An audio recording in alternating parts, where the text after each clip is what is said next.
Once more, welcome to this exciting edition of to this program. We will be talking a lot about how to find yourself into the Japanese system in terms of obtaining a job. And today we're going to be talking about how to ace your job as someone with a medical background. So if you're interested in knowing how to go through the Japanese job interview, please stay tuned. Before you proceed, I would like you to hit subscribe and to push on that like button. Share this to your friends who you think are very interested and love this wonderful culture that Japan offers. And if you have any medical training or you're in the science field related to human health, then this is something that you definitely want to watch. Today's session, we are talking about how to ace your interview in Japan. Is very, very important. If you do not know Japanese well, there's many international companies that hire in the healthcare industry and also in the pharmaceuticals, which are aspects that you want to think of. You also want to look at that intermediary. In my last video, I talked about getting a job in the CRO, which is a contract research organization. We will talk a little bit on this, not maybe in this video, but in other videos. Today we are focusing on how to ace your interview in Japan. And Japan is a little different from the Western world, where they have different ways in which they conduct their interviews. It's basically similar, but just following a strict Japanese way. Generally, you should expect to have about 3 to 4 interviews for a very good position. Regular positions as well, you can expect to have something between anywhere 2 to 3 interviews. However, today we will talk about how to ace your interview for that medical position you're looking for in Japan. The first thing is that you are supposed to have a resume, and the difference with the Western world is that here in Japan, your resume is supposed to have a photo. So you should get a picture, you should attach it to it, even if it's a soft copy of your resume, it should have a photo. If it's a hard copy of it, then there's several photo booths around. Just get your picture, which is good, and you put it on it.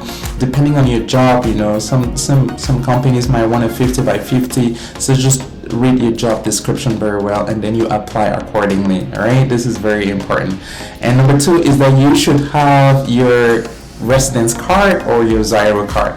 If you go for a live interview, physical interview, and you have to talk with someone face to face, you need to show them your Zairo card. So they want to know the status you have in Japan, because if your status doesn't permit you to apply for that particular job, then you might not be able to get that particular job.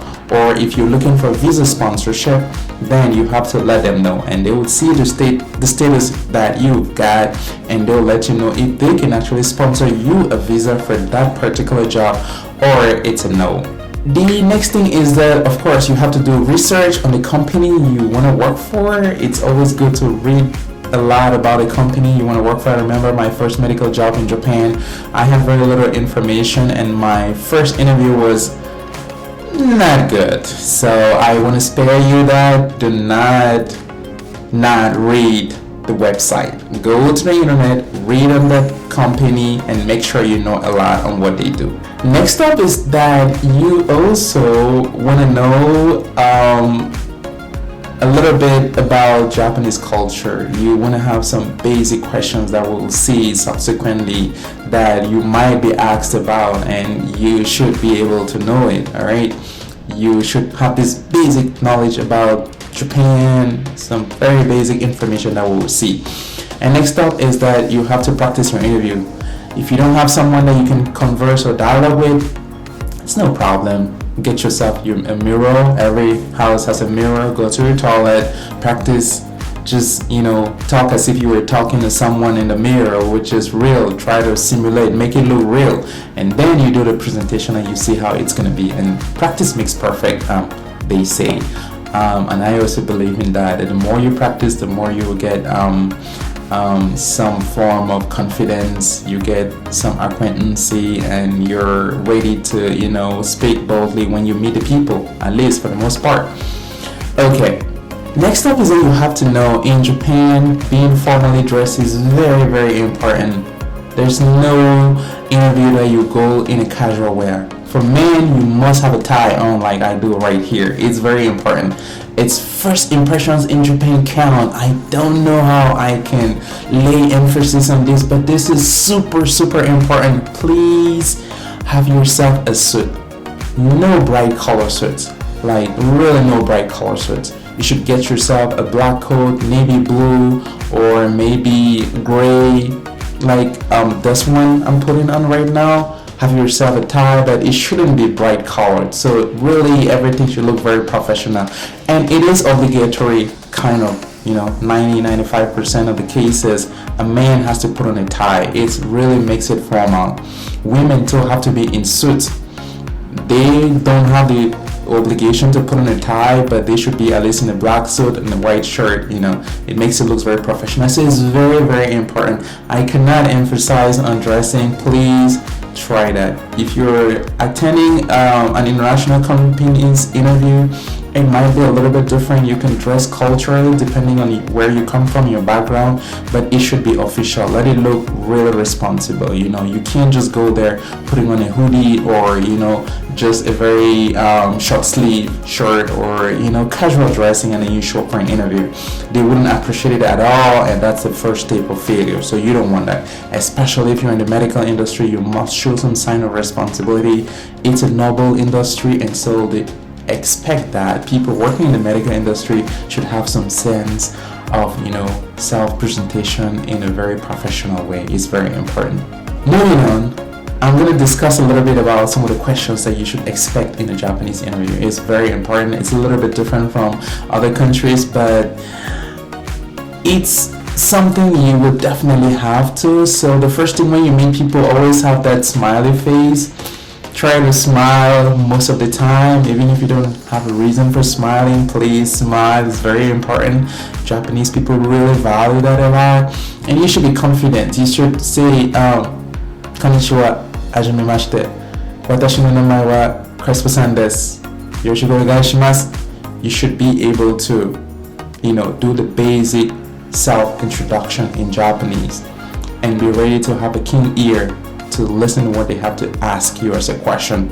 Even if they ask you a question in Japanese and you cannot answer or you do not understand, just say, sumimasen, I don't understand. Please, eigo daijoubu desu ka? Can I, say this in English? And they say, oh, daijoubu desu. And you're like, okay, arigatou gozaimasu, sumimasen.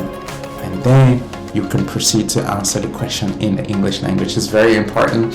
Politeness and being respectful is very important in Japanese culture. You want to be polite all the time. I would say go a little bit high, because Japanese people around the world are known as like super polite people.